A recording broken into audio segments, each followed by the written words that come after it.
ॐ शान्ताकारं भुजगशयनं पद्मनाभं सुरेशं विश्वाधारं गगनसदृशं मेघवर्णं शुभांगं लक्ष्मीकान्तं कमलनयनं योगिविद्यानगम्यं वन्दे विष्णुभवभयहरं सर्वलोकैकनाथं हरिः ओम हर हर महादेव। સૌથી પહેલાં બધા પારિવારિક મિત્રોને તમારા બધાનું અમારી આ આશીર્વાદ જ્યોતિષ નામની ચેનલમાં સ્વાગત છે।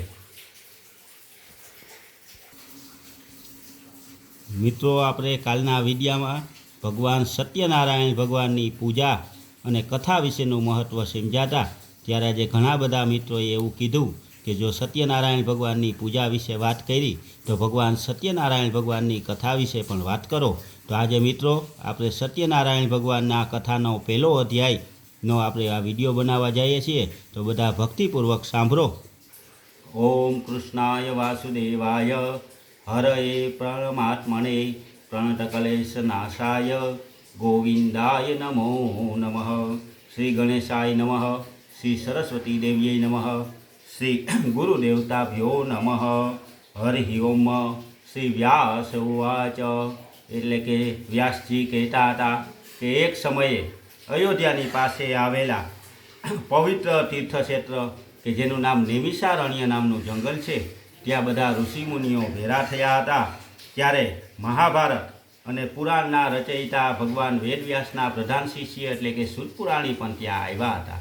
ત્યારે બધા ઋષિમુનિઓએ સૂતપુરાણીને એક ઉત્તમ પ્રશ્ન પૂછ્યો કે હે મહામુનીશ્વર, એવું કયું વ્રત, તપ અને કથા કરવાથી માણસ આ દુઃખમાંથી, બધા દુઃખોમાંથી મુક્ત થાય અને અંતે પણ એને સદગતિની પ્રાપ્તિ થાય, એ સાંભળવાની અમે ઈચ્છા કરીએ છીએ।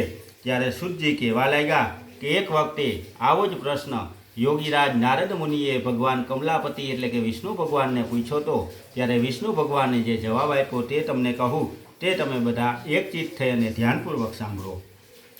એકવાર પરોપકાર કરવાની ઈચ્છાથી એટલે કે બીજાનું સારું કરવાની ઈચ્છાથી ભગવાન નારદ મુનિ જ્યારે ફરતા ફરતા ધરતી ઉપર એટલે કે આ મૃત્યુલોકમાં આવ્યા, ત્યાં એને બધા માણસોને આધિ, વ્યાધિ અને ઉપાધિથી ઘેરાયેલા જોયા।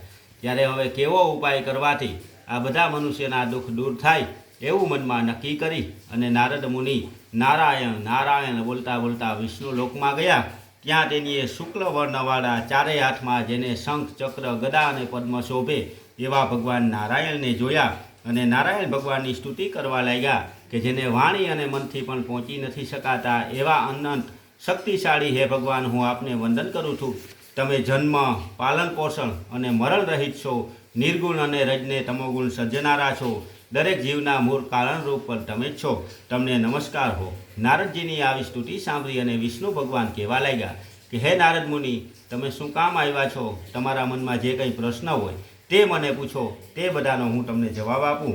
એટલે નારદજી કહેવા લાગ્યા કે હે ભગવાન, મનુષ્ય લોકમાં બધા મનુષ્ય અત્યારે આધિ, વ્યાધિ અને ઉપાધિથી ઘેરાયેલા છે। બધા મનુષ્યનો દુઃખ કોઈ નાના ઉપાયથી દૂર થતો હોય તો મને કહો, એ સાંભળવાની હું ઈચ્છા કરું છું। એટલે ભગવાન કહેવા લાગ્યા કે હે નારદ મુનિ, તમે પરોપકાર કરવાની એટલે કે બીજાનું સારું કરવાની ઈચ્છાથી પ્રશ્ન પૂછો, લોકોનું કલ્યાણ કરવાની ઈચ્છાથી પ્રશ્ન પૂછો। માટે હે નારદ મુનિ, મનુષ્ય લોકમાં અને સ્વર્ગલોકમાં પણ અતિ દુર્લભ અને મહાપુણ્ય આપનાર કોઈ વ્રત હોય તો એ સત્યનારાયણ ભગવાનની કથા કહેવામાં આવે છે।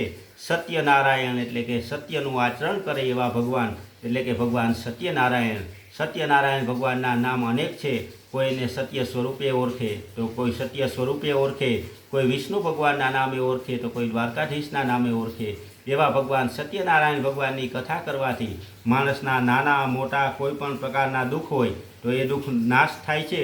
વિધિપૂર્વક ભગવાન સત્યનારાયણ ભગવાનની પૂજા કરી એના નામના વિષ્ણુ સહસ્ત્રના પાઠ કરી અને સત્યનારાયણ ભગવાનની કથા કરવામાં આવે તો હે નારદ મુનિ, આ લોકમાં બધા સુખો ભોગવી અને મનુષ્ય અંતે પણ સત્યલોકમાં જાય છે।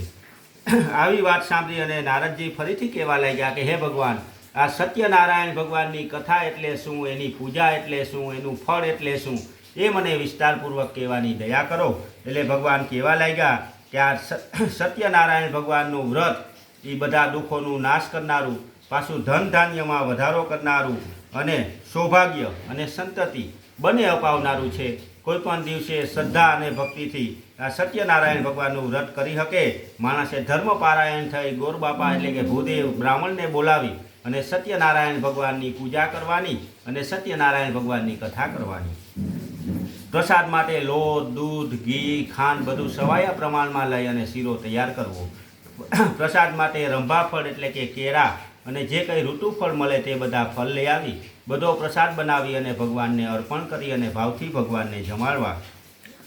બધી સામગ્રી એકઠી કરી પ્રસાદ બનાવી ભગવાનને જમાડી પોતાના સ્વજનોની હારે કથા સાંભળવી અને કથા સાંભળતા હોય ત્યારે પણ મનની અંદર ઓમ નમો ભગવતે વાસુદેવાય જેવા મંત્રના જાપ કરવા. પછી તો કે કથા પછી પ્રસાદ લઈએ ત્યારે પણ મનમાં સત્યનારાયણ ભગવાનનું નામ લેતા લેતા બધાએ ભક્તિપૂર્વક પ્રસાદ લેવો. ધૂન કીર્તન કરી અને સત્યનારાયણ ભગવાનનું નામ લેતા લેતા બધાએ પોતપોતાના ઘરે જવું. આ પ્રમાણે કરવાથી મનુષ્યની ઈચ્છિત વસ્તુ પ્રાપ્ત થાય છે. કોઈ પણ પ્રકારની આધિ વ્યાધિ કે દુઃખ હોય તો એનો નાશ થાય છે. હે નારદ મુનિ, તમારા ઉપર ઘણી લાગણી હોવાથી જે કથા કરવાથી માણસ સંસારના મોહમાંથી મુક્ત થાય એવી સત્યનારાયણ ભગવાન વિશેની મેં વાત કરી.